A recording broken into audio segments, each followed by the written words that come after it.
حضرت صلی اللہ علیہ وآلہ وسلم پر وحی کا ابتدائی دور اچھے سچے پاکیزہ خوابوں سے شروع ہوا۔ آپ خواب میں جو کچھ دیکھتے وہ صبح کی روشنی کی طرح صحیح اور سچا ثابت ہوتا۔ پھر من جانب قدرت آپ تنہائی پسند ہو گئے اور آپ نے غار حرا میں خلوت نشینی اختیار فرمائی اور کئی دن اور رات وہاں مسلسل عبادت اور یاد الہی و ذکر میں مشغول رہنے لگے۔ جب تک گھر آنے کو دل نہ چاہتا توشہ ہمراہ لیے ہوئے وہاں رہتے۔ توشہ ختم ہونے پر ہی اہلیہ محترمہ حضرت خدیجہ رضی اللہ تعالی عنہا کے پاس تشریف لاتے اور کچھ توشہ ہمراہ لے کر پھر وہاں جا کر خلوت گزین ہو جاتے۔ یہی طریقہ جاری رہا یہاں تک کہ آپ پر حق منکشف ہو گیا اور آپ غار حرا ہی میں قیام پذیر تھے کہ اچانک حضرت جبرائیل علیہ السلام آپ کے پاس حاضر ہوئے اور کہنے لگے کہ اے محمد پڑھو۔ آپ فرماتے ہیں کہ میں نے کہا کہ میں پڑھنا نہیں جانتا۔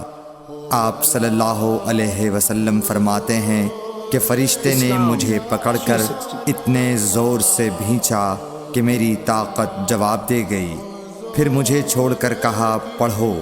میں نے پھر وہی جواب دیا کہ میں پڑھا ہوا نہیں ہوں۔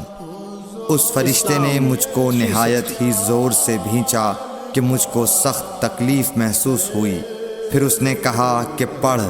میں نے کہا میں پڑھا ہوا نہیں ہوں۔ فرشتے نے تیسری بار مجھ کو پکڑا اور تیسری مرتبہ پھر مجھ کو بھینچا۔ پھر مجھے چھوڑ دیا اور کہنے لگا کہ پڑھو اپنے رب کے نام کی مدد سے جس نے پیدا کیا اور انسان کو خون کی پھٹکی سے بنایا۔ پڑھو اور آپ کا رب بہت ہی مہربانیاں کرنے والا ہے۔ بس یہی آیتیں آپ حضرت جبرائیل علیہ السلام سے سن کر اس حال میں غار حرا سے واپس ہوئے کہ آپ کا دل اس انوکھے واقعے سے کانپ رہا تھا۔ آپ حضرت خدیجہ کے ہاں تشریف لائے اور فرمایا کہ مجھے کمبل اوڑھا دو، مجھے کمبل اوڑھا دو۔ لوگوں نے آپ کو کمبل اوڑھا دیا۔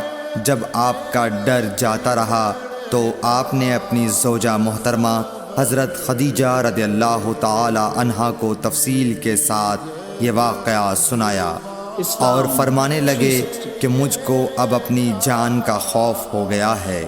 آپ کی اہلیہ محترمہ حضرت خدیجہ رضی اللہ تعالی عنہا نے آپ کی ڈھارس بندھائی اور کہا کہ آپ کا خیال صحیح نہیں ہے۔ اللہ کی قسم آپ کو اللہ کبھی رسوا نہیں کرے گا۔ آپ تو اخلاق فاضلہ کے مالک ہیں۔ آپ تو کنبہ پرور ہیں، بے کسوں کا بوجھ اپنے سر پر رکھتے ہیں، مفلسوں کے لیے آپ کماتے ہیں، مہمان نوازی میں آپ بے مثال ہیں اور مشکل وقت میں آپ امر حق کا ساتھ دیتے ہیں۔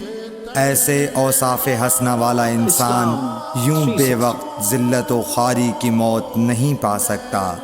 پھر مزید تسلی کے لیے حضرت خدیجہ رضی اللہ تعالی عنہا آپ کو ورقہ بن نوفل کے پاس لے گئیں جو ان کے چچا زاد بھائی تھے اور زمانہ جاہلیت میں نصرانی مذہب اختیار کر چکے تھے اور عبرانی زبان کے کاتب تھے۔ چنانچہ انجیل کو بھی حسب منشائے خداوندی عبرانی زبان میں لکھا کرتے تھے۔ انجیل سریانی زبان میں نازل ہوئی تھی، پھر اس کا ترجمہ عبرانی زبان میں ہوا۔ ورقہ اسی کو لکھتے تھے۔ وہ بہت بوڑھے ہو گئے تھے، یہاں تک کہ ان کی بینائی بھی رخصت ہو چکی تھی۔ حضرت خدیجہ رضی اللہ تعالی عنہا نے ان کے سامنے آپ کے حالات بیان کیے اور کہا کہ اے چچا زاد بھائی، اپنے بھتیجے محمد صلی اللہ علیہ وسلم کی زبانی ذرا ان کی کیفیت سن لیجئے۔ وہ بولے کہ بھتیجے، آپ نے جو کچھ دیکھا ہے اس کی تفصیل سناؤ۔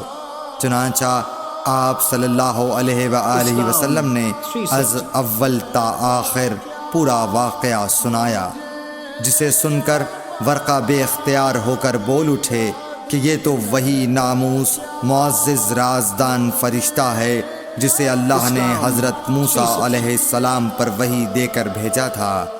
کاش میں آپ کے اس عہد نبوت کے شروع ہونے پر جواں عمر ہوتا، کاش میں اس وقت تک زندہ رہتا جب کہ آپ کی قوم آپ کو اس شہر سے نکال دے گی۔ رسول کریم صلی اللہ علیہ وآلہ وسلم نے یہ سن کر تعجب سے پوچھا کہ کیا وہ لوگ مجھ کو نکال دیں گے، حالانکہ میں تو ان میں صادق و امین و مقبول ہوں۔